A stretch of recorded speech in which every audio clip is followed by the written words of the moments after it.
عليكم ورحمة الله. أخرنا عليكم جدا جدا جدا جدا، بعتذر عن التأخير بس مش بسببي. المهم، إبراهيم عيسى طالع يقول إنه المصريين اخترعوا جملة لا إله إلا الله وهم ماشيين والحاجات دي. عارفين أنتوا لما حد بيوصل حد ويقول له لا إله إلا الله والتاني يقول له محمد رسول الله. بيقول إبراهيم عيسى الشهير بإبراهيم نفخه إنه دي اختراع مصري. وبعدين السؤال، طب وماله؟ يعني ومال أهلك؟ اختراع مصري. عايز أقول لك يا إبراهيم إنه المسيحيين مثلا لما ست مسيحية في الصعيد تشوف حاجة حلوة تقول باسم الصليب، ده اختراع مصري برضه. مش هتلاقي واحدة من فنلندا، من قرى فنلندا، تقول على حاجة حلوة باسم الصليب. والمصريين بيقولوا على بسم الله ما شاء الله لما يشوفوا حاجة حلوة عشان ما يحسدوش بعض. ده اختراع مصري يا نفخه برضه، عادي يعني. ايه مشكلتك في الاختراع المصري؟ انا افهم لو لما بيطلعوا علينا حد متشدد ويقول شم النسيم اختراع مصري وما تروحش تحتفلوا، بتطلعوا عليه انتوا الليبراليين تقعدوا تاكلوه وتقولوا شوف بقى انت مش عارف ايه والحاجات دي. هفكرك بالاختراعات المصريه يا ابراهيم، واحده واحده كده معايا.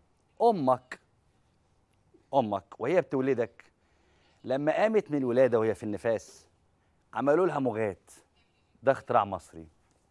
على فكره طول عمري بحس اللي يشرب مغات ده ممكن يحبل الراجل يعني. امك يا ابراهيم لما انت عدى عليك 7 ايام بعد الولاده عملت لك سبوع، وده برضو اختراع مصري يا ابراهيم. ما سمعتش عنه؟ اكيد سمعت عنه. وكحلوا لك عينيك، كنت برضو حطوك في غربال اعتقد كنت برضو في الغربال لابس نضاره ومبقلص كده برضو. عادي جدا. دي امك وام اي مصري. امك يا ابراهيم لما بيجي عليها العيد بتعمل كحك وتغطيه وتحطه في طبق كده وتديه للست ام مناشد اللي جنبها او للست ام احمد اللي جنبها، والست ام احمد عامله كحك اصلا، بس ده عاده مصريه. ما حدش فينا قال ده حرام او حلال. امك كان قائد طابيه؟ لا، امك لما انت كبرت كده وحلويت وتخاف عليك من الحسد كانت تقول خمسه وخميسه خمسه وخميسه ورده وفتحت، ده اختراع مصري يا ابراهيم. ابوك كان قائد طابيه؟ لا. ابوك لما مات جدك عمل له 40، وال40 ده اختراع مصري يا ابراهيم برضو، عادي جدا عادي جدا، مفيش حاجه فيه خالص يا ابراهيم. اشمعنى دلوقتي يا ابراهيم انت زعلان؟ يعني عادي. اختك لما اتجوزت ابراهيم قالوا لها، او لما شافت راحت فرح قالوا لها قرص العروسه في ركبتها. طبعا انت ما بتحبش القرص في الركب زي حالاتي، انت ممكن تقرص بس مش في الركب. حكايه القرص في الركب دي برضو اختراع مصري. ما حدش سمع عنها حاجه يا ابراهيم خالص. ما حدش قال مثلا اختراع نرويجي. دي كلها اختراعات مصريه يا ابراهيم. انت ليه معترض على المصريين يقولوا لا اله الا الله ودي تقول محمد رسول الله؟ يا راجل ده التجار لما يختلفوا مع بعض وحد فيهم يحتد على التاني يقول له صلى على النبي بس شويه عشان يهديه يعني. ولما يبقى التاجر واحد مسلم وواحد مسيحي، او من مسلم بذكاء كده يقول للمسيحي مجد سيدك يا مقدس، فالمسيحي يقول له المجد لله في الاعالي. عادي يا ابراهيم، ده اختراع مصري عادي. انت ليه وقفت في زورك فكره ان ده اختراع مصري وبتاع؟ جاك سد نفسك يعني يا ابراهيم، برضو الشتيمه دي برضو اختراع مصري. جاك ضربه تفك الحام صدرك، دي اختراع مصري ان ملهاش ترجمه. يعني لو جيت ترجمها الانجليزي ما تعرفش ترجمها. عادي يا ابراهيم، جت ضربه تفك الحام صدرك. ان شاء الله يجيك ويحط فيك، واللي هنا الافعال هنا الوقائع محذوفه، ضمير مستتر في ضمير اللي بيشتم، برضو اختراع مصري يا ابراهيم. يعني شتايم كده الام تقول لابن ابنها وهو ماشي ان شاء الله يجيك ويحط فيك. النبي يسد نفسك يا بعيد، ده برضو اختراع مصري يا ابراهيم. لاني المصريين بيحبوا الاكل، فلما واحد حتى في العزا بياكل وفي الفرح بياكل في الهم في مديون بياكل، فلما يتقال له جاك سد نفسك يا ابراهيم، يعني لما يتقال له كده يا ابراهيم بيبقى ده معناه انه حاجه كبيره جدا. كل دي اختراعات مصريه يا ابراهيم. انت يظهر الفلوس نستك، والقعده المرتاحه نستك، والقعده في العربيه المكيفه وانا قاعد في الشوايه دي نستك. كل ده نساك يا ابراهيم. مصر فيها حاجات كتير جدا. اشمعنى جت على لا اله الا الله محمد رسول الله ومتضايق قوي تقول المصريين هم اللي اخترعوها؟ ما احنا اخترعنا حاجات كتير جدا كتير. افكرك بس يا ابراهيم، سيبك بقى من الشتايم وسيبك من الامثال. افكرك بس بقصيده صلاح جاهين اللي اسمها على اسم مصر. بيقول صلاح جاهين: على اسم مصر التاريخ يقدر يقول ما يشاء. أنا مصر عندي أحب وأجمل الأشياء، بحبها وهي ملكة الأرض شرق وغرب، وبحبها وهي جريحة حرب، بحبها بعنف وبكبرياء وبرقة وعلى استحياء، واكرهها والعن أبوها بعشق زي الداء، واسيبها واطفش في ضرب وتبقى هي في ضرب، وتلتفت تلاقيني جنبها في الكرب، والنبض ينفض عروقي بألف نغمة وضرب على اسم مصر. مصر النسيم في الليالي وبياعين الفل، ومراية بهتانة على القهوة أزورها وطل، ألقى النديم طل من مطرح ما طليت، والقاها برواز معلق عندنا في البيت، فيه القمر مصطفى كامل حبيب الكل، المصري باشا بشواربه اللي ما عرفوا الذل. ومصر فوق الفرندا واسمها جولييت، ولما جيت بعد روميو بربع قرن بكيت، ومسحت دموعي في كمي، ومن ساعتها وعيت على اسم مصر. مصر السما الفستقي وعصافير معدية، والقلة مملية على الشباك مندية، والجد قاعد مربع يقرأ في الجورنال، الكاتب المصري ذاته مندمج في مقال، ومصر قدامه أكتر كلمة مقرية قريتها من قبل ما أكتب اسمي بإيديا، ورسمتها في خيالي على أبدع الأشكال، ونزلت أيام الصبا طفيت كل مجال زي المنادي، وفؤادي يرتجف بجلال على اسم مصر. على اسم مصر شفت الجبرتي بحرافيش الحسين وبولاق، بابن البلد ماشي زي النمس في الأسواق، بالفلاحين على المداخل من بعيد وقريب، بالأرناؤوط بالشراكسة بكل صنف عجيب، مترصصين سور رهيب مزراق ورا مزراق، كأنهم لا بشر ولا خلقة الخلاق. مصر فلاحة ترزق بين رقيب ورقيب، من غير أبو الهول ما ينهض نهضة شايلة حليب، والصبح بدري الجبرتي ينام وألمه يسيب على اسم مصر. أنا اللي مشيت أدور باشتياق وحنين على مصر، والمشي خدني من سنين لسنين، لحد ما سنينها وسنيني بقوا واحد، وعاصرتها يوم بيوم لم فاتني يوم واحد، وحضرت شاهد عيان مولد وموت الملايين، ما زعلت من كلمة البركة في الجايين. مين هم دول يا جدع؟ ما توحد الواحد، البركة فينا وفي السامعين بالواحد، أنا قلتها من نرفزتي من غيرة الواحد على اسم مصر. مصر الثلاث حروف ساكنة اللي شحنة ضجيج زوم الهوى، طقش موج البحر لما يهيج، وعجيج حوافر خيول بتجر زغروطة، حزمة نغم صعب داخلة مسمعة مقروطة، في مسامي مضغوطة مع دمي لها تعريج، ترع وأنوات سقت من جسمي كل نسيج، وجميع خيوط النسيج على نبرة مربوطة، على نبرة مربوطة أسمعها مهموسة أو أسمعها مشخوطة، شبكة رادار قلبي جوه ضلوعي مظبوطة على اسم مصر. القاهرة في اكتئاب والأنس عنها غاب، من عتمة تدخل لعتمة كأنها في سرداب، أو قرية مرمي عليا ظل هجانة الحظر، من المغربية بأمر مولانا، ومصر في الليل بتولد والبوليس على الباب، صبية ولادة يابا ولحمها جلاب، طلع الصباح زغرتت في السكة فرحانة، على كتفها مولودتها لسه عريانة، وفي لحظة كانت جميع الدنيا دريانة على اسم مصر. دي مصر يا إبراهيم، دي مصر يا إبراهيم، من غير ما انفخك، لأني مش ناوي انفخك. أشوفكم بعد الفاصل. سؤال الحلقة بيقول: تفتكر على أي أساس بيقبلوا أو المسؤولين، السؤال قدامكم دلوقتي، ما هي المعايير اختيار المسؤولين في مصر؟ أنا مبسوط جدا من الناس اللي طلعت وجاوبت، والناس اللي قالت رأيها، وكل الناس كانت رأيها تقريبا واحد: إن شاء الله يجيك ضربة تفك الحام صدرك. دي الدعوة يا إبراهيم اللي بتدعي عادي جدا في لما الناس تزعل من بعض، لحد ما أشوف فيك يوم جميل بعد الفاصل.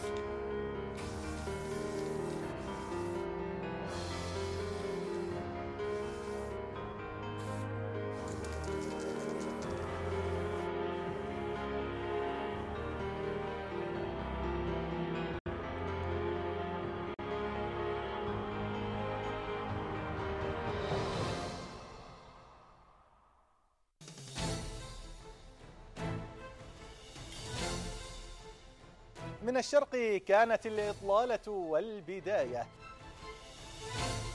هل فقدنا هويتنا؟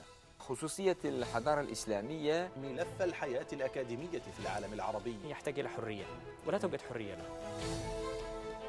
هل شعرت أنك تؤدي جزءا من مسؤوليتك وواجبك؟ كفنانين مطلوب منا هذا الشيء. كيف توصف لنا المشهد السوري اليوم؟ لا توجد ثورة في ثورات الربيع العربي بلغت هذا الرقم الذي وصلت في الثورة السورية.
اهلا بكم مره تانية.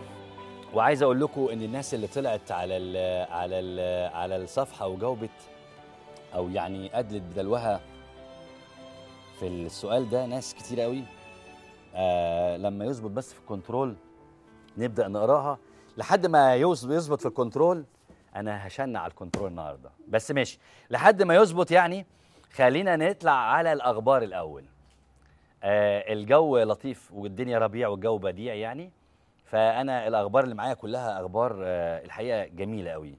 بصوا اول خبر بيقول ان الراجل بتاع البيره اللي حلل البيره، افتكر بس وانا بكلمك الحديث بتاع الرسول صلى الله عليه وسلم، قيل من اشر الناس يا رسول الله؟ قال العلماء اذا فسدوا. دايما حطها في ودانك كده لما تسمع كل العلماء اللي بتشوفهم، علماء الاسلام اللي بتشوفهم على الشاشه، يعني افتكرهم كلهم. سعد الهلالي أثبت بالدليل العلمي القاطع أن مصر بها عايشين معانا دلوقتي رسولين، محمد إبراهيم و اللي هو رئيس الجمهورية السيسي. أثبت الدكتور سعد الهلالي هو اللي قال كده، وقال إنه حتى الفيديو موجود بتاعه، قال إن دول رسولين ما نعلمهمش إحنا يعني. فاحنا ما انا عارف فانا بس ده من عندي يعني ما مش تقصير يعني. فاللي عايز اقول لكم عليه بس انه سعد الهلالي بيقول ايه بقى؟ زعل على الحمله بتاعت هل صليت على النبي دي، وهو مسميها انها تجاره بالدين. هي انشراح كانت معايا في الاستوديو هنا بس راحت تعمل حاجه وجايه، لاني لما نسمع سعد الدين الهلالي بلاش انشراح بلاش لواحظ، نجيب اي حد يعني. بس سعد بيقول ايه بقى؟ هو أستاذ ورئيس قسم الفقه المقارن بجامعة الأزهر. خسئت. المهم بيقول إيه بقى؟ بيقول إنه العبارة التي تحمل هل صليت على النبي اليوم بأنها تجارة دينية بالسياسة. طب ما تجيب انشراح ونخلص. تجارة دينية بالسياسة، يد مين اللي بيتاجر يا سعد؟ هما اللي عامل الحملة دي بيتاجر، أمال حضرتك بتعمل إيه؟ يعني حضرتك يعني أسميك إيه؟ ده بيسمي دول اللي بيعملوا كده تجارة دينية بالسياسة، تستخدم الدين لسلاحا لفك المجتمع وتقسيمه طائفيا. ووجه حديثه لاصحاب هذا الاتجاه السياسي على حد وصفه قائلا: هو ده اللي وجعك؟ مش وجعك زياره المريض او اني اعطف على الفقير؟ وهل اديت انت عملك اليوم على الوجه الاكمل؟ لا والنبي، لا يا راجل. وهل انت اتقيت ربنا في كل فتوى قلتها؟ يعني انت يا اخي سعد اتقيت ربنا في كل فتوى لما اثبتت لنا ان في 2 رسل موجودين جنبنا واحنا ما نعرفش؟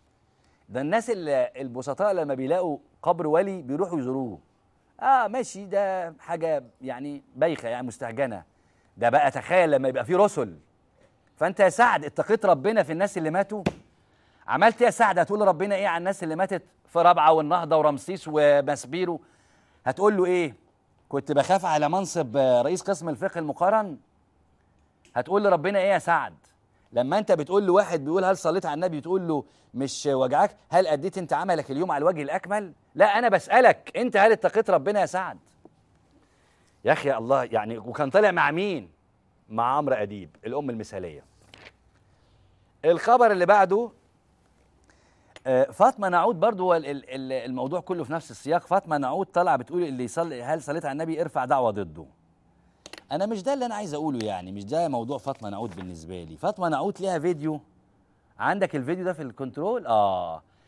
فاطمه نعود طالعه تقول انه عزيزي المسلم ان سالك، عزيزي المسلم خلي بالك، عزيزي المسلم ان سالك احدهم هل صليت على النبي اليوم ارفع ضده دعوه تكفير، لانه ينزع عنك اسلامك ويفترض انك تاركين راكنين ركنين اساسيان من اركان الاسلام. بتقول لي ايه انت؟ بتقول لي ايه؟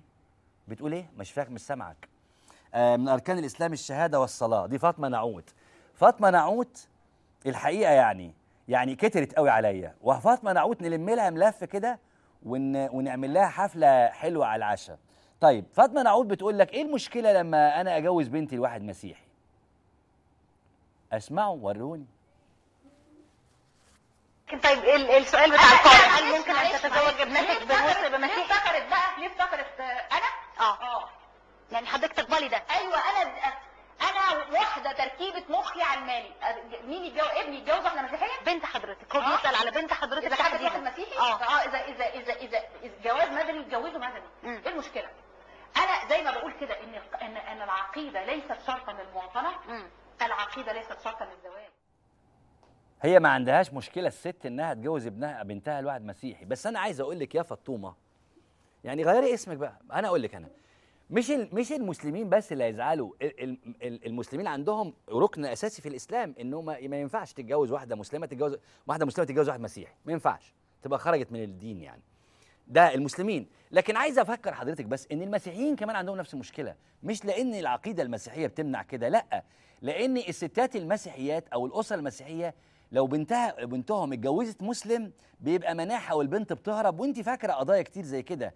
الفكره يا اخت فاطمه متعلقه برضو بالمجتمع، مش متعلقه بس بكتفينك البيض الحلوين دول، لا، متعلقه بالمجتمع. انه المجتمع بيرفض المسيحيين زي المسلمين بيرفضوا ان بناتهم يتجوزوا حد من ديانه تانية. هقول لحضرتك الاكتر من كده بقى، ده في المسيحيه يا اخت فاطمه لو واحد من مله غير واحد ما بيتجوزوش بعض. يعني لو ارثوذكسي يتجوز كاثوليك بيبقى عندهم مشكله، الكاثوليك بروتستانت نفس القصه. يعني مش بس يعني اذا كنت فاكره ان ده تخلف من المسلمين، لا، ده المسيحيين عندهم نفس القصه. واقول لك على الافدح، اليهود ممنوع خالص بقى. ايه رايك؟ يعني اليهود ممنوعه خالص القصه دي، ممنوعه ان حد يتجوز لا راجل ولا ست يتجوزوا اي حد غير يهودي. يعني ما لهاش علاقه بالاسلام بس، يعني لها علاقه بالاديان كلها، حتى لو ما كانش في الشريعه بتاعتهم. المسيحيين ما عندهمش في الشريعه بتاعتهم منع الجواز، انما من مسلمين او من ديانات اخرى. انما الاسر المسيحيه، وديكي سامعه يا ما سمعتي على بنات هربت عشان حبت واد مسلم واتجوزت بيه بره؟ سمعتي انت القصص دي كتير. حتى لو واحد مسيحي اسلم، لو راجل اسرته بتبقى خيبه وعامله مشاكل ومتداريه وبتهاجر من بلد لبلد. فانت لما تعري كتافك وتتكلمي في الحاجات دي، يبقى اتكلمي في الحمام. يعني روحي الحمام كده وكلمي مع نفسك. انت حره، انت وبنتك تشتغلوا رقصات، بنتك تتجوز واحد مسيحي، بنتك تتجوز واحد ما عندوش ديانه خالص. انا اتصور ان انت اصلا مش فارقه معاكي، لان انت ديانتك ممكن تكون يعني مريحه سنه، يعني ما اعرفش ديانتك ايه، ما عنديش فكره. بس دي فاطمه نعوت عشان ما نغلطش ونجيب فيها انشراح. طيب يدعوت أحرنوت بتقول إسرائيل تدعم السيسي لأنه الوحيد الذي يقود المعركة ضد كل الذين يحاولون إعادة الإسلام لصدارة العالم. إسرائيل بتقول كده، الصحف الإسرائيلية بتقول كده، الصحيفة بتقول إن إسرائيل بتدعم السيسي لأنه الوحيد اللي بيقود المعركة ضد كل الذين يحاولون إعادة الإسلام لصدارة العالم. مش أنا اللي بقول ولا انشراح، ده اللي بتقول كده صحيفة يدعوت أحرنوت الإسرائيلية. وبتتكلم بقى بتقول انه روني ابن بيشاي ده يرى انه يتحتم على الدوله العبريه عمل المستحيل من اجل انجاح السيسي للاسباب التاليه. اولا، السيسي يقود المعركه ضد كل الذين يحاولون اعاده الاسلام لصداره العالم. افشال حكم السيسي يعني حرمان الغرب من تمتع الطيران الحربي الغربي من الحق في استخدام الاجواء المصريه. ما احنا عارفين يا مواقع اسرائيل ان انتوا اكتر ناس فرحانين بوجود السيسي، واحنا عارفين كويس قوي ان السيسي جاي ينفذ خططكم انتوا مش خططنا احنا، وان ال6 مليون اللي ادوا صوتهم للسيسي فيهم كتير، مش هقول كلهم، ناس فيهم ناس يعني احترمهم، انما فيهم كتير من مدمني البرسيم والتبن، وانهم مش عارفين يفرقوا ما بين انك انت تبقى مع البلد او ضد البلد. فالصحف الاسرائيليه بتجمع على اللي احنا قلنا عليه، ان السيسي جاي لازم تدعموا اسرائيل، لانه يقود حمله ضد كل الذين يحاولون اعاده الاسلام لصداره العالم. وبقى هات لي انشراح بعد شويه يعني. ننقل من السيسي بقى على واحد من اللي دعموا السيسي، حاكم راس الخيمه. راس الخيمه دي اماره في الامارات. في صحيفه النهارده او موقع الانترنت منزل خبر انه متهم بالتحرش الجنسي في امريكا لحضور حفل تخرج بنته. يعني الراجل كان بيحضر حفل تخرج بنته، وبعدين يظهر شاف حد عجبه ولا حاجه، واحده عجبته، راح احتك بيها او عمل لها اي حاجه، بتقول انه بتقول نزلها. ايوه برافو عليك، برافو عليك. بتقول رغم ان له ملف لدى الشرطه بعد اعتقاله بتهمه التحرش الجنسي، تمكن حاكم راس الخيمه من دخول امريكا. طبعا ده يخش امريكا ونص، ده يخش امريكا، دي امريكا بتموت في الناس دي. من دخول امريكا بجواز سفر دبلوماسي، حيث شارك السبت الماضي في حفل تخرج ابنته الشيخه امنه. برضو امنه، وكل يوم امنه، وكل يوم خس وجزر. خلاص، امنه بنت سعود ابن صقر القاسمي في جامعه ستانفورد في ولايه كاليفورنيا بحصول على الشهاده. حضرت الحفل معه زوجته الشيخه هنا بنت جمعه الماجد، والشيخ احمد ابن صقر القاسمي رئيس دائره الجمارك في راس الخيمه، رئيس هيئه المنطقه الحره الى اخره يعني، والشيخ. وخصصت اذاعه راس الخيمه الاحد الماضي بتوجهات الشيخ عبد الملك بن كايد للحاكم برنامج خاص حول المناسبه. يعني الاذاعه بتاعت الاماره دي خصصت يوم عشان تحتفل بهنا بنت الحاكم، يعني في احتفال شعبي شارك فيه الممثلون ممثلو اطياف المجتمع. وعبد الملك هو هذا شقيق الشيخ سلطان ابن كايد الى اخره يعني. وبتقول انه تحرش. يعني الراجل سخن شويه يا جماعه. وبعدين يقول لك ما تعرفش دخل ازاي، ده داخل معاه خيمه، ده داخل معاه يعني رحله سفر كبيره وناس كتيره جايه معاه. طيب اخر جمله بيقول وعبد الملك عبد الملك هو شقيق الشيخ سلطان بن كايد القاسمي المعتقل بتهمه تاسيس حزب للاخوان المسلمين في الامارات. يعني يا ابراهيم في مثل مصري بيقول البطن قلابه. يعني تخيل، ده واحد اخوه اسس حزب المسلمين في الامارات الشيخ سلطان، والاخ التاني داير على حل شعره. برضو يا ابراهيم داير على حل شعرها، دي برضو مصريه. يعني على راي سمير غانم فردت شعرها وماشيه عليه، هي جمله مصريه برضو. يعني متضايق ليه من المصريين؟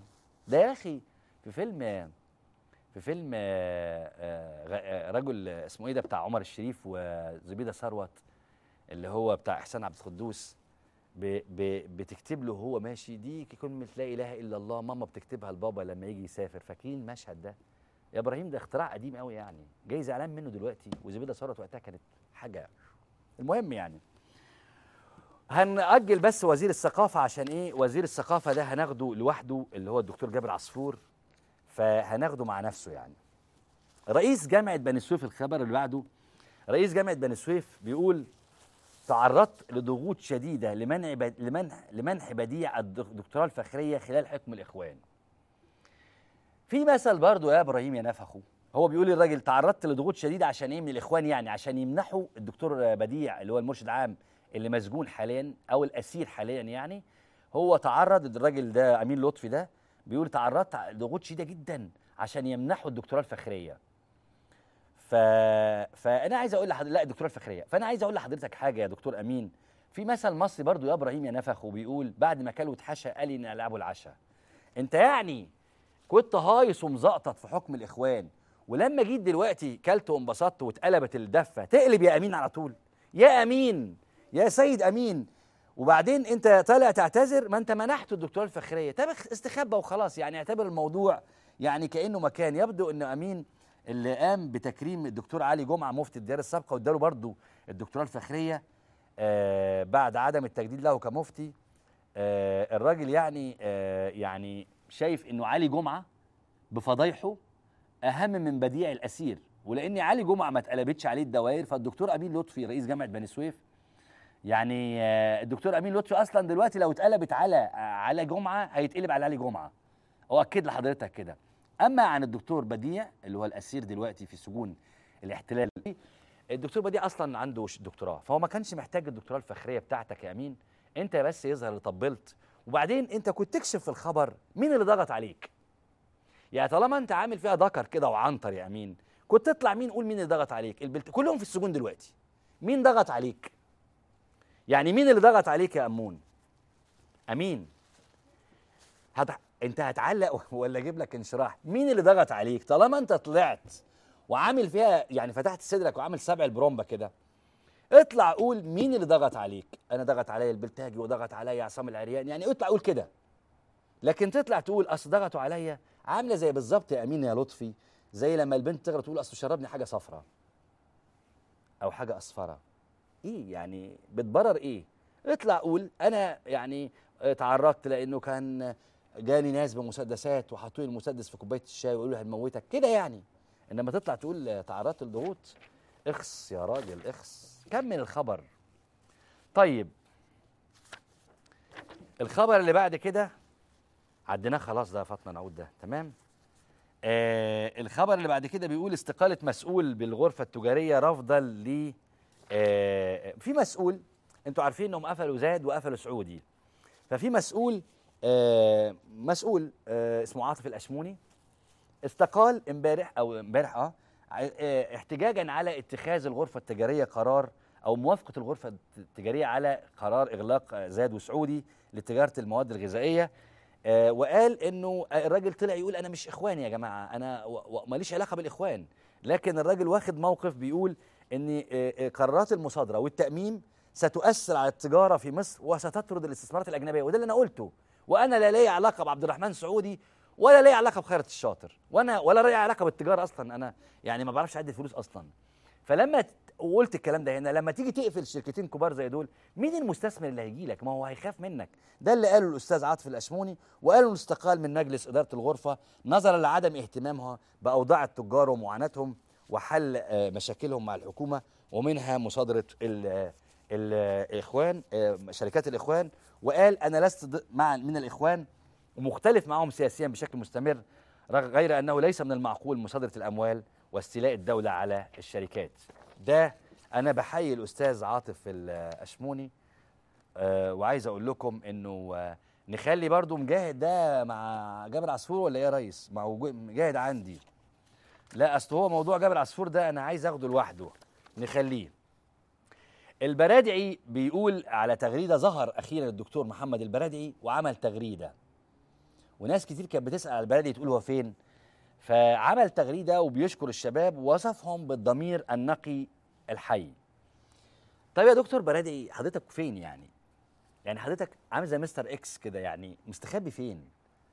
طيب وكنا حاطين السؤال ده فعلا. طب حضرتك مستخبي فين حته؟ يعني ما تقول لنا انت فين عشان نتابعك، وقول لنا كمان ايه رايك في اللي بيحصل، وقول لنا كمان ايه اسرار اللي حصل، مين اللي صفى الناس ومين اللي قتل الناس، وانت مشيت ليه؟ يعني يا دكتور برادعي قول لنا ارجوك، قول لنا بتقول للعالم ايه؟ يعني لما انت تتكلم وانت رجل دولي عالمي، يعني ليه اختفيت الاختفاء ده؟ ليه؟ من ساعة يا دكتور برادعي ما اتكعبلت في السجادة محدش شافك. خلاص، وكانت جنبك الست كاترين اشتون برضو من عمر القبور على رأي صديقنا المحترم. انت فين؟ يعني جاي تغريدة دلوقتي يا راجل؟ ده احنا طيب اديك فتحت عليك مجاري وبلاعات النظام. طلع عمنا مصطفى بكري، مش عمي لا، ده عم بتوع التبن بس وبتوع البرسيم. طلع قال يطالب بسحب القلادة النيل منه ويتآمر، لا بيتهمه بتآمر على مصر.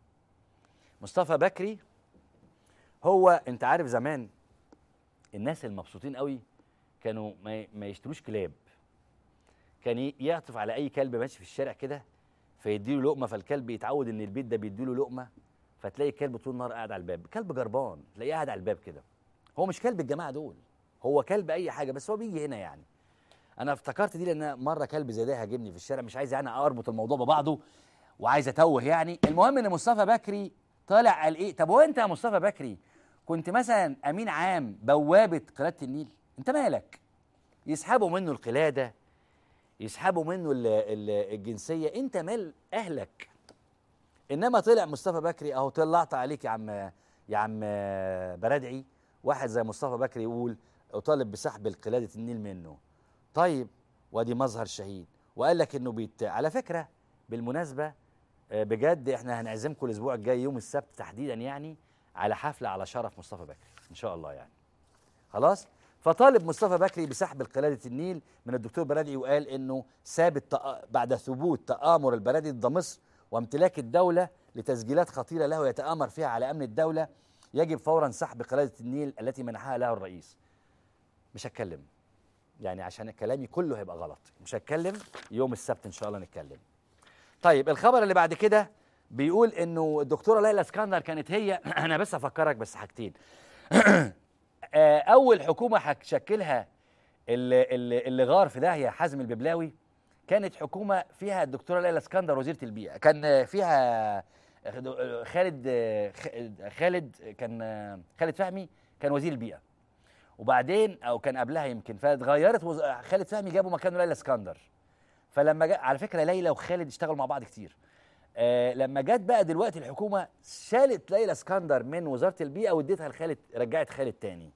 فالسؤال كان ليه هو ما ليلى اسكندر ما كانت موجوده، يعني ايه الفكره يعني؟ فطلع النهارده تصريح بيقول ان ليلى اسكندر لما قالوا ان احنا هنعتمد على الفحم، فاكرين انتوا من كام اسبوع كده قال لك هنعتمد على الفحم وبتاع بدل الغاز. ليلى اسكندر كانت طلبت بانها استفتاء شعبي لمنع استخدام الفحم بدلا من الغاز، كانت طلبت بكده، هي ست يعني حبت تقول تصريح يعني. فاطردت من وزاره البيئه لانها لم تتضامن مع المتضامنين كما يريدونها كل من ابراهيم عيسى وعمرو اديب اللي فضلوا يمارسوا مسلسلات الاستهبال والاستقراض على الشعب المصري. وده السبب اللي بيقول انه ده اللي خلى ليلى اسكندر تنزاح من وزاره البيئه، لكن جاء مكانها خالد فهمي ويعني الاثنين واحد يعني. طيب الخبر اللي بعد كده انا قدامي مين يا فندم؟ عندك مين؟ طيب دخلني على ابراهيم عيسى. انا قدامي كله حاجه عن جابر عصفور، ما هو جابر عصفور جاي بعد كده يعني، جابر عصفور هنجيله، بس كل اللي قدامي عن جابر عصفور. بص واضح ان في طيب نشوف ابراهيم عيسى ونتكلم بعد كده معاكم على الحكايه دي.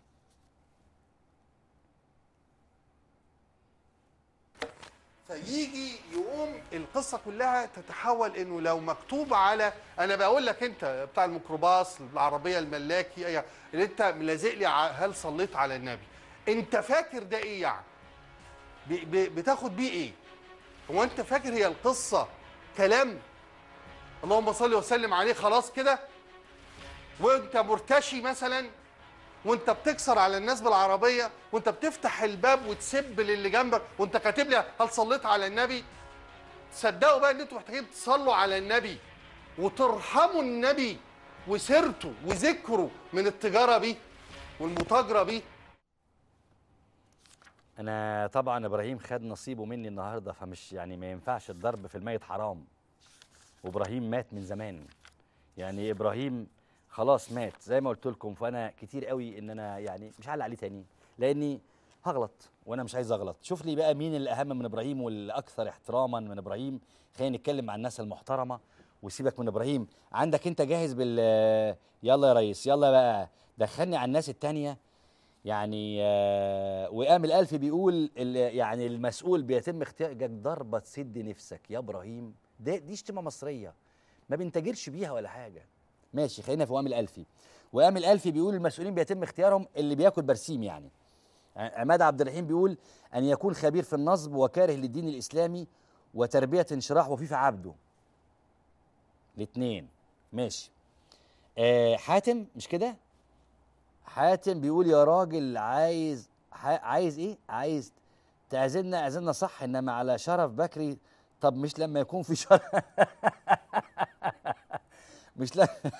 مش لما يكون في شرف الاول ما عندوش؟ هي حاتم مصطفى بكري ما عندوش؟ طيب لاحس للبياده، حد بيقول كده المسؤول بيتم اختياره لاحس للبياده. روز بتقول اقتراح بدل انشراح هات سكسكه ايه العلمه. ما سكسكه عيانه دي، وبعدين ما تقراش على الجبابره دول يا روز. جويريه بتقول فاسد بكل معنى الكلمه. حد منزل مين؟ ابو هاجر سالم منزل مصر تدخل مرحله اهبله الدوله. صح. منى بتقول استاذ معتز انا دلوقتي قاعده مع ناس. معتز انا استنى بس، انا دلوقتي قاعده مع ناس من انصار السيسي، ادعي لي ادعي لي انت والمشاهدين، قلبي وجعني. طيب انا هخلي معتز يدعي لك، يعني انا هستنى بعد شويه واقول لمعتز ادعي لمنى ابراهيم رضوان. تمام. روز بتقول مشكور. روز دي قريناها قبل كده. شكرا للاستاذ عاطف الاشموني مؤلف الجنه البائسه. ايوه فاكره، انت فاكره المسرحيه دي، برافو عليكي. ساره مراد بتقول اعتقد السن والخبره. ماشي يا ساره. هيثم عدي بيقول لازم كلنا نقوم نعمل ايه؟ حفله تشكير جماعي لمصطفى بكري. تشكير المصدر بتاعها الشكر، صح يا هيثم؟ صح؟ شكر. ها؟ طيب ابراهيم سعد بيقول ايه؟ اوقف لهم اجيب لكم بدريه بنت سكسكه علشان هي اللي عايشه الان. طيب منى تاني نعديها. كوكي بتقول ليست الكفاءه ولا يجب ان ينال ثقه السيسي. صح جدا جدا، لازم يكون السيسي وبابا الازهر شيخ الازهر. انا عايز اقول حاجه بمناسبه البابا مهم قوي. نوفا ايه؟ نوفا النجيب بيقول او بتقول حسب كميه البرسيم اللي بياكله. صح.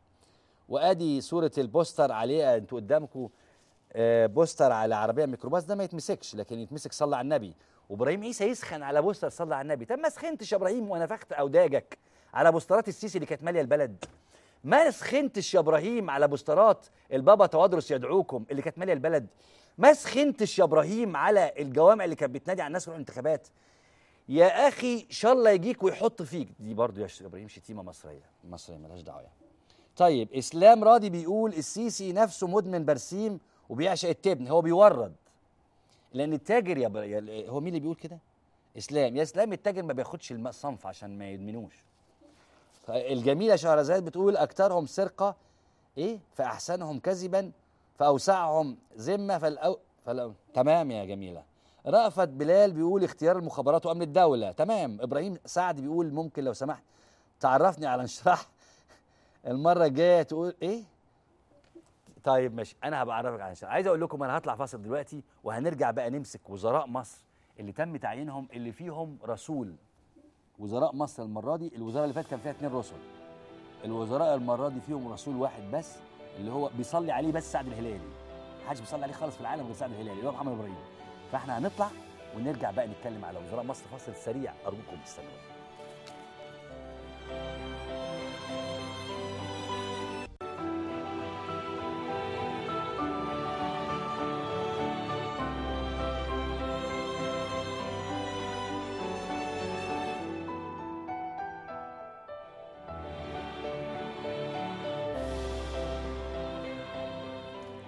اهلا بيكم مره تانية.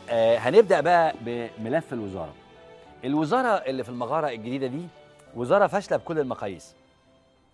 ناس كتير جدا مراقبين يعني شهدوا، وانت كمان تشهد.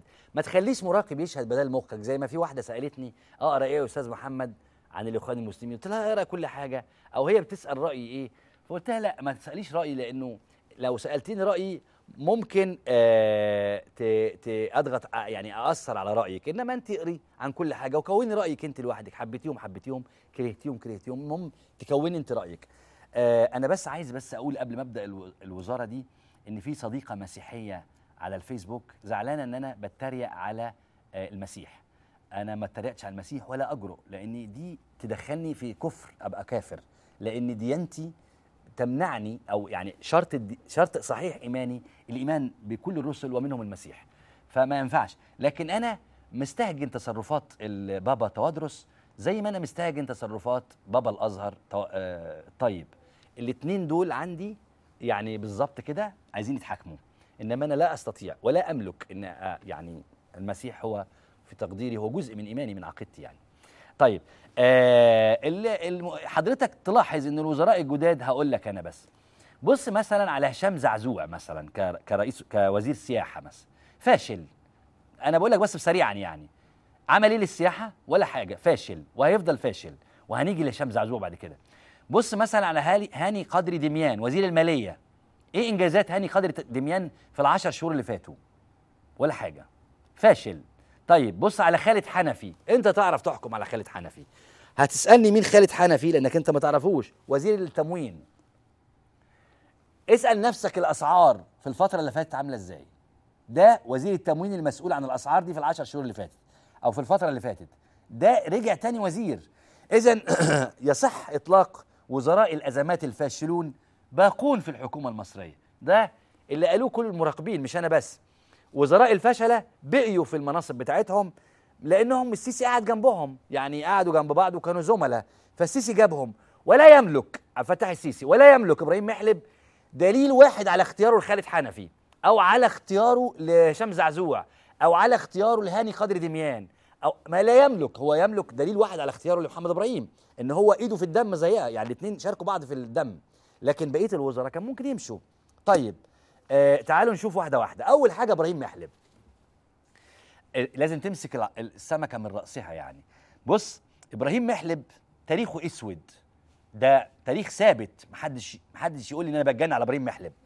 ابراهيم محلب هو اللي كان اللي اترشح بعد وزاره استقاله الببلاوي. هو كان وزير في وزاره الببلاوي، وبعدين جاء رئيس وزاره، وبعدين بعد التمثيليه بتاعت ال6 مليون هو جاء رئيس وزاره تاني. هو من مواليد سنه 1949، عنده 64 سنه تقريبا. اتخرج سنه 72 من كليه الهندسه. التحق بشركه المقاولين العرب، كان اخر منصب ليه في شركه المقاولين العرب رئيس مجلس اداره. بعد كده كان رئيس نادي المقاولين العرب، رئيس صندوق المعاشات بالشركه. كان مشرف على العديد من المشاريع اللي اقامتها الشركه. كان عضو مجلس شورى بالتعيين من قبل رئيس الجمهوريه المخلوع حسني مبارك. واحده واحده بس نمشي مع بعض. كان عضو بلجنه السياسات، ده ابراهيم محلب. خلاص، تم تعيينه في مجلس الشورى ولجنه السياسات. مكافاه ليه بقى؟ ليه اتعين في المجلسين دول، مجلس الشعب مجلس الشورى، وتعين في لجنه السياسات؟ لانه كان سهل سرقه ونهب اراضي خاصه بالمقاولين العرب وملك للدوله والعديد من رجال الاعمال. من اشهر قضايا الفساد المتعلقه بابراهيم محلب قضيه تسهيل تمليك اللواء الراحل عمر سليمان لعدد 50 فدان خلف نادي القاهره بالتجمع، وكانت الارض دي معروفه انها ملك المقاولين العرب. الامر ده دفع عمر سليمان لتوجيه الشكر لمحلب والشركه 3 مرات. وعمر سليمان نفسه اتوجه للشركه وشكر اسمه ايه ده، قصدي شكر اسمه ايه ده ابراهيم محلب، وساعد على اعطاء شركه المقاولين العرب مناقصه بالامر المباشر لتجميل ورصف جميع ميادين مصر.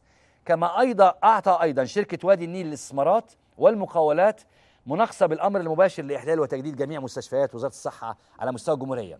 جمال مبارك كافئ محلب باسناده تجديد قصور الرئاسه بالامر المباشر برضه، وحصل منها على اكثر من مليار جنيه، وهو مشترك في قضايا فساد مع مبارك تقدر بمليار جنيه والمعروفه باسم تجديد قصور الرئاسه.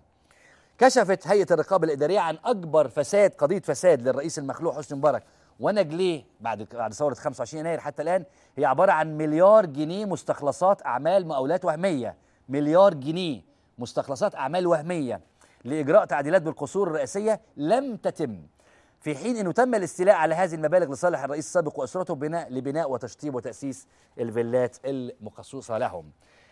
ده بسرعه ابراهيم محلب. عشان تعرف ايه تاني عن ابراهيم محلب، انا قلت لحضرتك ان صلاح منتصر كتب مقال ونزله وقال انا عايز اعرف ايه سر ابراهيم محلب، لان ابراهيم بعد ما قامت ثوره 25 يناير هرب على السعوديه، وبعدين رشحوه في وزاره الببلاوي، قال مش هنزل مصر غير لما حد يستقبلني على الطياره. وكتب صلاح منتصر، اعتقد المقال موجود، ممكن لو شفناه يبقى كويس جدا يعني.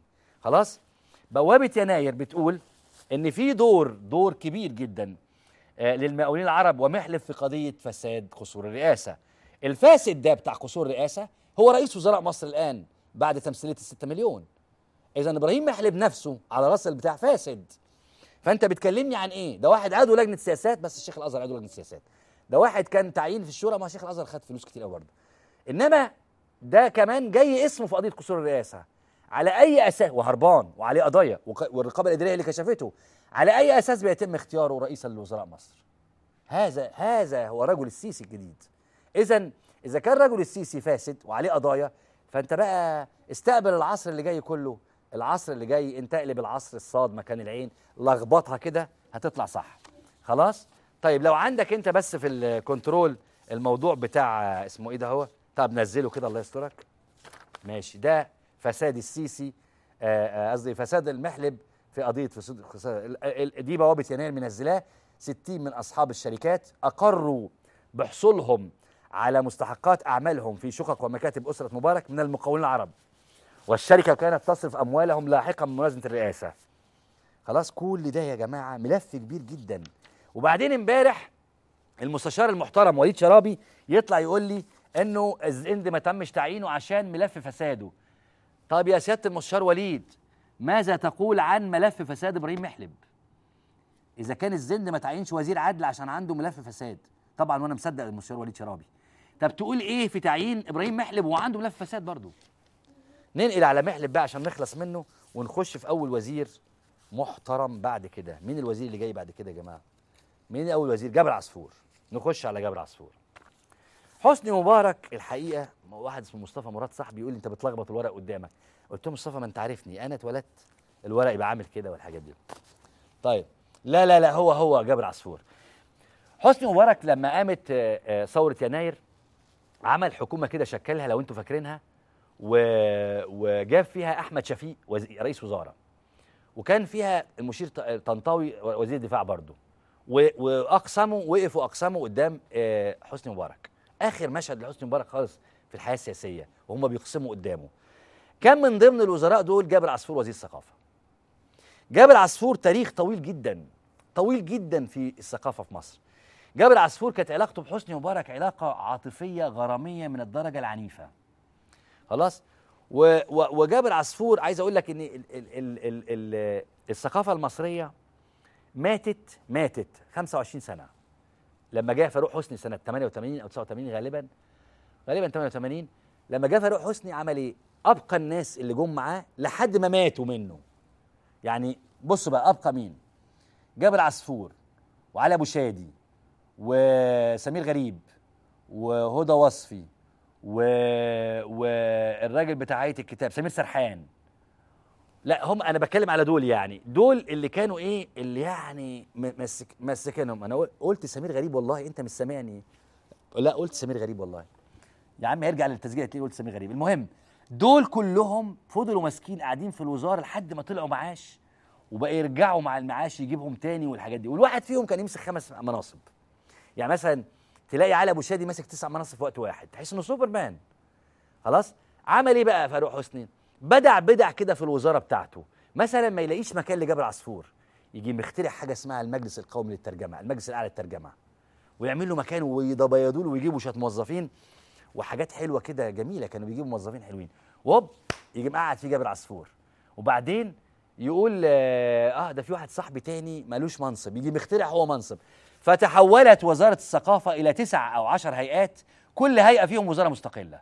بص بقى، عندك هيئه خصوص الثقافه هيئه وزاره مستقله، المجلس الاعلى للترجمه هيئه مستقله، المجلس الاعلى للثقافه هيئه مستقله، صندوق التنميه الثقافيه هيئه مستقله، اسمه ايه ده الهناجر هيئه مستقله، كل هيئه البيت الفني للمسرح هيئه مستقله، كل هيئه جوه الوزاره هيئه مستقله لوحدها بتاعت نفسها. وبعدين ايه؟ المسؤول ما يكلمش زميله، انت بتكلمني ازاي؟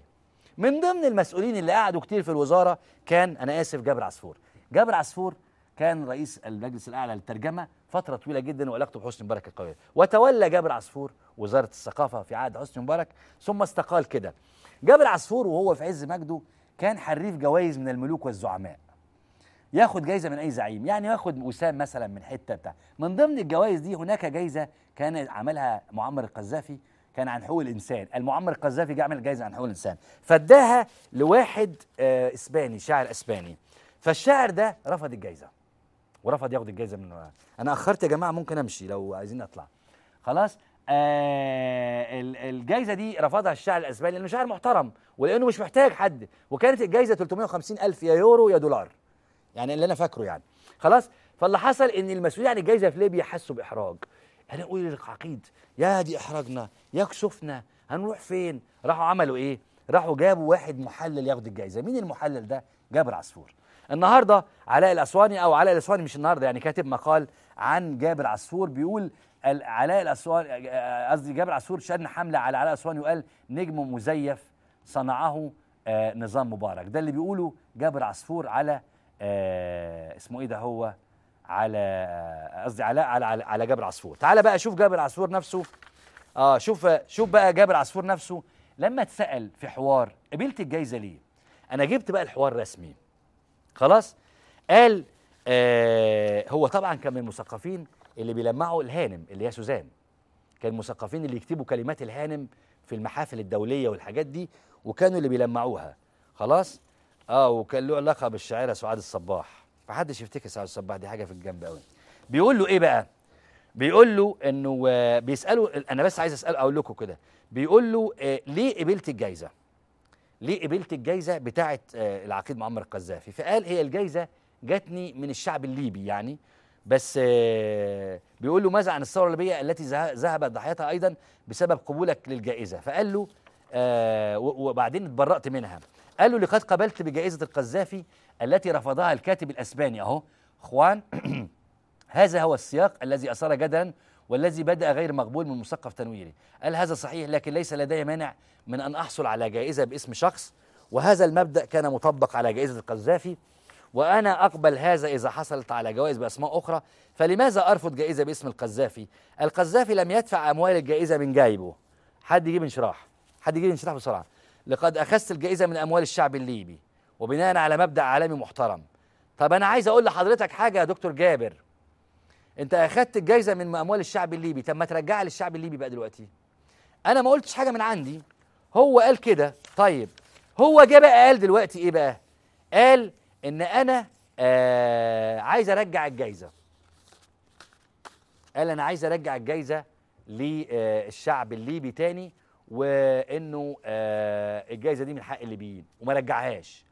قام رد عليه الدكتور أحمد مجاهد رئيس الكتاب وقال له ما أنش الأوان في مقال إنك تفكر بقى ترجع الجائزة بتاعت ليبيا يا دكتور جابر.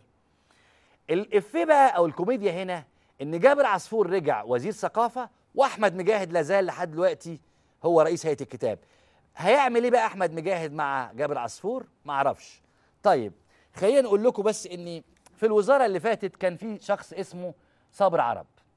صابر عرب ده برضو على فكرة، صابر عرب ده من الناس الموردين لجوائز البابطين والناس دي يعني.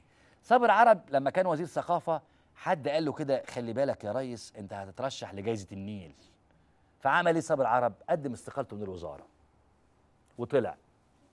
وبعد ما طلع قال لك جائزة مش عارف النيل اللي كان اسمها مبارك الأول حصل عليها صابر عرب.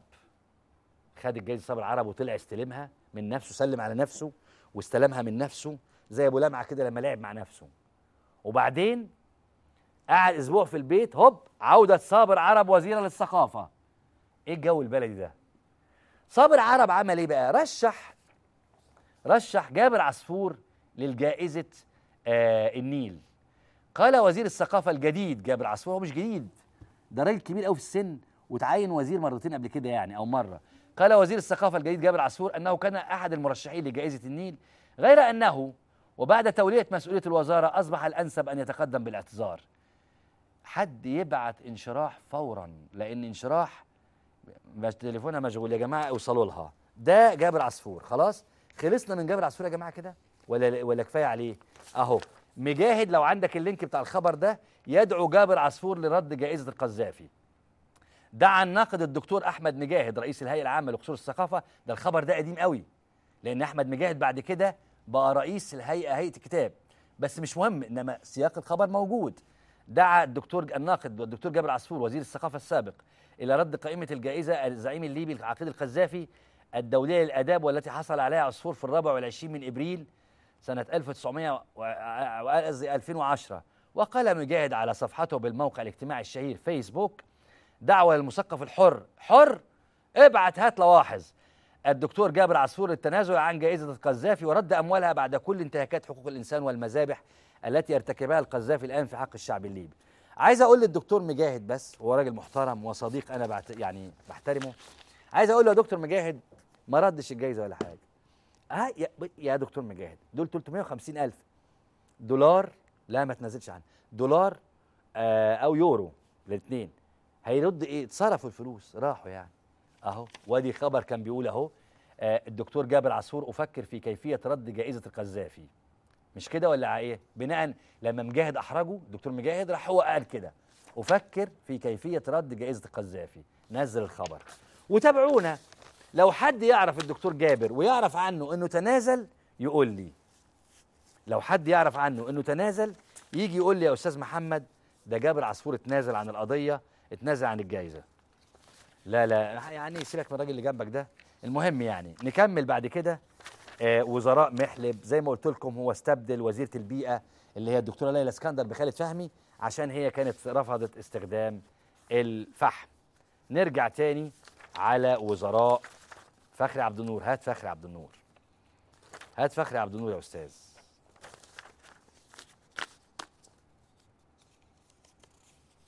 طيب خلاص.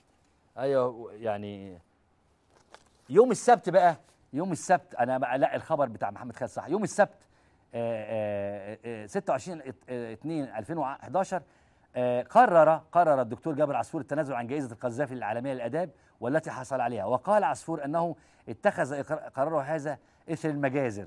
هو رد بقى الفلوس ولا لا؟ هو ده السؤال، رد الفلوس ولا لا؟ بس أنا بس يعني حد يقوله لي يعني.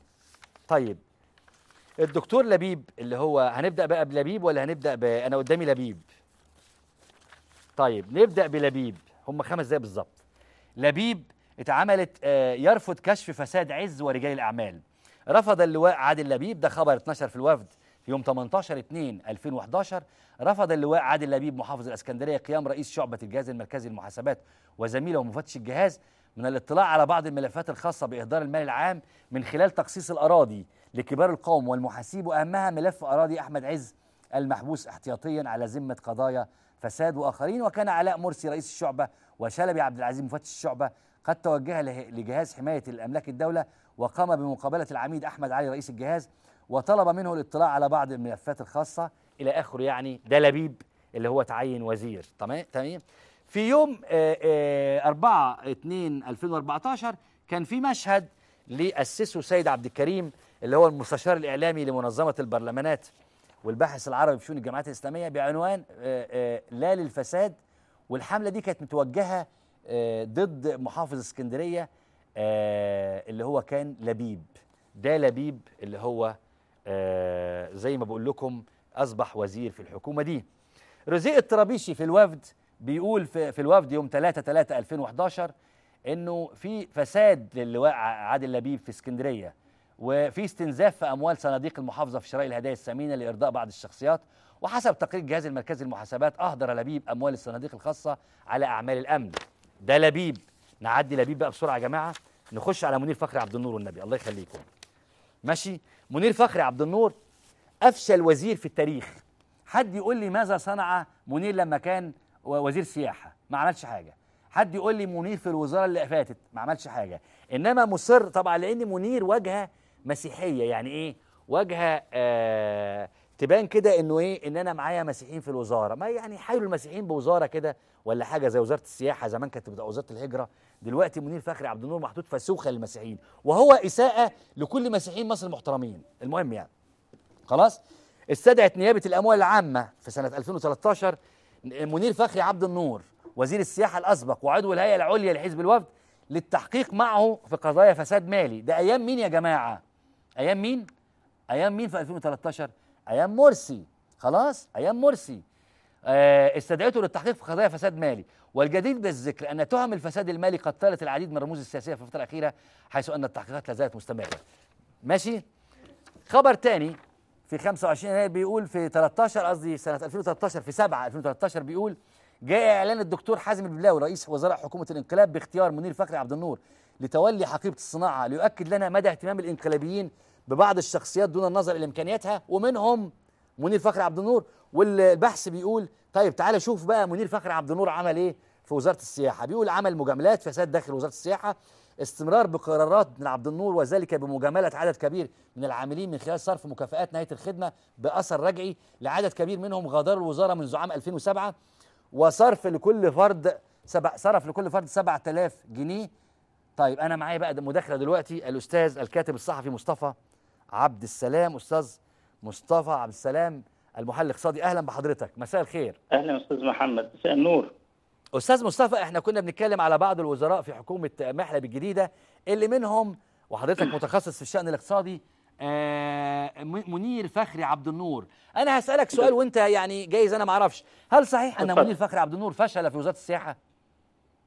يعني منير فخري عبد النور مبدئيا بيطلق عليه الوزير المدلل، بمعنى أنه منذ كان وزيرا للسياحة في عهد أحمد شفيق ولم يحقق شيء، كان وزيرا في عهد عصام شرف وللأسف كانت السياحة في ذلك الوقت في أسوأ مراحلها ولم يحقق شيء رغم جولاته الخارجية في أمريكا والغرب. كان عندما جاء الدكتور محمد مرسي وعرض عليه الوزارة رفض التعاون مع الإخوان، ثم جاء وزيرا في عهد حازم الببلاوي من السياحة قادما إلى وزارة الصناعة والتجارة. وعندما جاءت وزارة حكومة محلب الأولى للأسف يعني تم دمج له 4 وزارات، هي التجارة والصناعة والاستثمار وقطاع الأعمال، وكان يدير نصف الوزارات الاقتصادية رغم فشله الذريع في قطاع السياحة. قطاع السياحة على سبيل المثال عقب ثورة 25 يناير يعني المجيدة كان هناك فرصة ذهبية لمصر في تحقيق انتعاشة حقيقية. كانت مصر الصورة الذهنية لدى العالم الخارجي في أوجها، قامت بثورة نظيفة ومحترمة في 18 يوم. كانت منير فخري عبد النور في ذلك الوقت لديه فرصة ذهبية لإقناع السياح الأجانب بالقدوم إلى مصر والاطلاع على ثورة نظيفة يعني أطاحت بنظام ديكتاتوري لكنه فشل للأسف. منير فخري عبد النور هو أمين عام جبهة الإنقاذ التي أطاحت بأول رئيس منتخب، هو سكرتير حزب الوفد، هو رجل أعمال لديه صناعات كثيرة في قطاع الصناعة والصناعات الغذائية تحديدا. وبالتالي كيف يأتي رجل أعمال في هذا المنصب؟ يعني أنا بعتبره استمرار لمسلسل التزاوج ما بين السلطة والمال. أستاذ مصطفى، أنا بس قدامي خبر بيقول إن منير فخري عبد النور كان اتحفظ عليه أو منعه من السفر المستشار طلعت عبد الله. إلى أي مدى خبر فساد منير فخري عبد النور المتعلق أيضا بفساده مع جرانة ومغربي في قضايا واحدة، ده صحيح ولا ده خبر كان يعني مش صحيح؟ لا، أنا هقول لحضرتك حاجة. عندما نعاقب حسني مبارك على جرائم من نوعية قصور ونعرفي ونترك انتهاكاته لحقوق الإنسان وقتل المتظاهرين، هذا ما حدث مع رجال الأعمال والوزراء القريبين من السلطة، بمعنى أن السلطة الحاكمة تركت كل رجال الأعمال للأسف واستفادتهم من مواقعهم وركزت على قضية تافهة، هي القضية التي تفجرت في يناير 2013 عندما أحالوا مجموعة وزراء. طيب لا، أنا بسأل على أستاذ مصطفى، أنا بسأل على منير فخري، هل فعلا المستشار طلعت عبد الله منعه من السفر وكان في قضيه كده ليه وبتاع؟ لا كان في، انا بقول لحضرتك كان في قضيه بالفعل وتم منعه وتم التحقيق معه وتم يعني ضمن مجموعه. طيب لكن اذا كان واحد زي كده يا مصطفى بيه، اذا كان واحد زي كده يعني وزير عنده ملفات فساد زي كده وقضايا، يعني ايه المعنى ان انا اجيب وزير تاني؟ لماذا يستمر منير فخري عبد النور؟ يستمر لعدة أسباب. السبب الأول مكافأة على دوره في جبهة الإنقاذ، على دوره أيام وحزب الوفد حينما رفض التعاون مع حكومة هشام قنديل. ومش عايز أقول إن هو إرضاء للأقباط، أنا مش عايز أدخل في هذه القصة. لا قولها إيه المشكلة يعني؟ قولها، هي إرضاء لا للأقباط. يعني أنا هناك رجال أعمال يعني أكثر نظافة وأكثر طبعا. يعني أكثر نظافة والواحد يحترمهم طبعا، وهم ناس مخلصين للبلد لم يستفيدوا من مجالات عملهم. يعني أنا بستغرب، هو أقرب ما تكون لإرضاء أمين عام جبهة الإنقاذ، الرجل الثاني في جبهة الإنقاذ التي أسقطت أول رئيس منتخب. أيوه أستاذ مصطفى الخبير الاقتصادي، بشكرك جدا يا فندم. حاجة أخيرة بس أقولها لكم تخص سيد عبد الخالق اللي هو بقى وزير التعليم العالي في حكومة الانقلاب. سيد عبد الخالق من ضمن إنجازاته لوزير التعليم العالي الجديد إنجازاته بقى تحويل أكثر من 120 طالب للتحقيق، تحويل أكثر من 60 طالب لمجالس التأديب، تحويل أغلب البارزين في مجالس اتحادات الكليات للتحقيق، فصل قيادات الطلابيه المنتخبه في الجامعه وعلى راسهم نائب رئيس اتحاد طلاب الجامعه ورؤساء اتحادات طب وهندسه وصيدله وامين اللجنه العلميه. فصل اكثر من 40 طالب. اقتحام غرفه الاتحادات الطلابيه واغلاق مكتب اتحاد الجامعه واغلب الكليات. تحويل اكثر من 20 عضو هيئه تدريس للتحقيق والتاديب. وصف طلاب كليه الهندسه بالبلطجيه. وصف تقديم بلاغات رسميه في النيابه في رئيس اتحاد طلاب الجامعه ونائبه ورؤساء اتحاد طلاب هندسه وصيدله وامين عام الى اخره. يعني تقديم بلاغات رسميه في عديه. ده سعيد عبد الخالق او سيد عبد الخالق اللي هو وزير التعليم في الحكومه الجديده. اذا شفت الحكومه الجديده او الوزاره الجديده اعرف ان مصر داخله على ايام سودة، ويبقى انت هات لك انشراح صغير على قدك. انا طولت معاكم جدا، بشكر حضراتكم جدا. ان شاء الله بكره اجازه، اتمنى ان انا اشوفكم على خير. يوم السبت القناه مستمره، لكن بالنسبه لي انا بس تصبحوا على خير.